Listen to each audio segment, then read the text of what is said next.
Hello students, मैं आशीष दुबे आपका स्वागत करता हूं हमारे YouTube channel bright star academy में।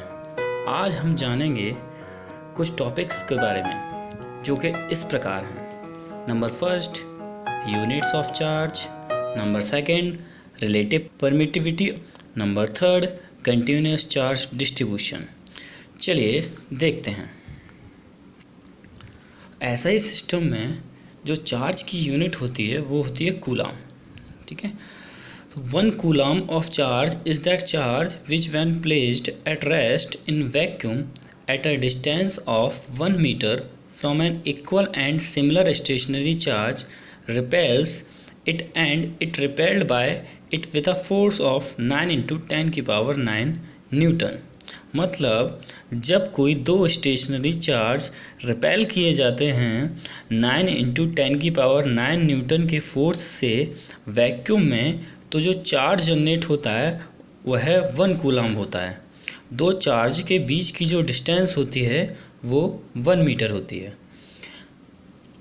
In CGS electrostatic system, the unit of charge is stat coulomb or USU of charge. In CGS electrostatic system, K equal to 1/K, where K is a dielectric constant. अगर vacuum की बात करें तो K equal to 1, therefore F equal to Q1 Q2/R²। यह आता है आपका Coulomb law से। In CGS electromagnetic system, the unit of charge is amp coulomb or EMU of charge. EMU means electromagnetic unit system. ये कुछ नीचे आपको दी हुई हैं वैल्यूज़, इनको ज़रा ध्यान से देख लीजिएगा। ये हमारा अब नेक्स्ट टॉपिक है रिलेटिव परमिटिविटी। इसको हम डाइलेक्ट्रिक कांस्टेंट और स्पेसिफिक इंडक्टिव कैपेसिटी और डाइलेक्ट्रिक कोफिशिएंट भी कहते हैं। तो देखते हैं ज़रा इसके बारे में। द डाइलेक्ट्रिक कांस्टेंट और रिलेटिव परमिटिविटी और स्पेसिफिक इंडक्टिव कैपेसिटी और dielectric coefficient is given by the ratio of the absolute permittivity of the medium to the permittivity of the free space. मतलब ये रेशियो होता है absolute permittivity of the medium और permittivity of the space के बीच का। इसका formula होता है K इक्वल टू ε/ε0। इसकी अदर डेफिनेशन है, इसे हम इस तरीके से भी डिफाइन कर सकते हैं। द डाइलेक्ट्रिक कांस्टेंट और रिलेटिव परमिटिविटी और स्पेसिफिक इंडक्टिव कैपेसिटी और dielectric coefficient can also be defined as the ratio of the electrostatic force between two charges separated by a certain distance in vacuum to the electrostatic force between the same two charges separated by the same distance in that medium। उसके according इसका ये formula बनता है K equal to FV/FM। अब हम बात करते हैं हमारे लास्ट टॉपिक की, continuous charge distribution. Any charge which covers a space with dimensions much less than its distance away from an observation point can be considered a point charge। इसका मतलब है लगातार चार्ज का डिस्ट्रीब्यूशन। जैसा कि आप नाम में देख पा रहे हैं, कंटिन्यूस चार्ज डिस्ट्रीब्यूशन मतलब लगातार चार्ज डिस्ट्रीब्यूशन। जब एक बहुत बड़ी मात्रा में चार्ज एक दूसरे के पास होते हैं तो हम कह सकते हैं कि कंटिन्यूस चार्ज डिस्ट्रीब्यूशन हो रहा है।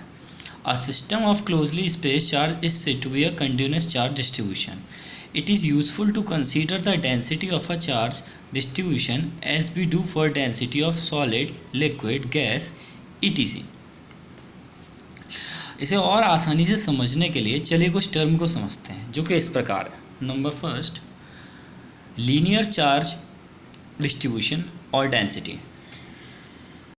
If the charge is distributed over a straight line or over the circumference of a circle or over the edge of a cuboid etc, then the distribution is called linear charge distribution। मतलब एक line में charge का distribution होना।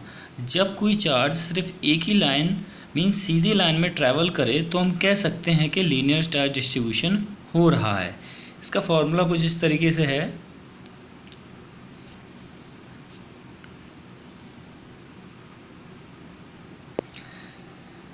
Number second, surface charge distribution.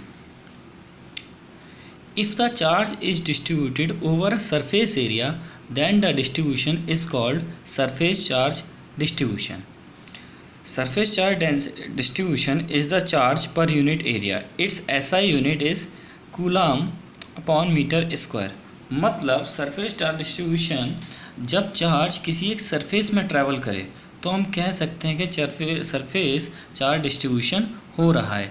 यह सिर्फ 2 dimensional होता है क्योंकि सरफेस की बात हो रही है, just for length into breadth height.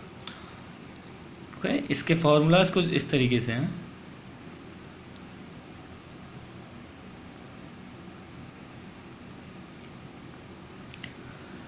Number third, volume charge distribution. If the charge is distributed over a volume, then the distribution is called volume charge distribution. जब चार्ज 3 डायमेंशंस में ट्रैवल करे तो इसे वॉल्यूम चार्ज डिस्ट्रीब्यूशन कह सकते हैं। और volume की बात हो रही है तो just like length, breadth and height. Okay, volume charge density is the charge per unit volume. Its SI unit is coulomb per metre cube. इसका फॉर्मूला कुछ इस तरीके से है।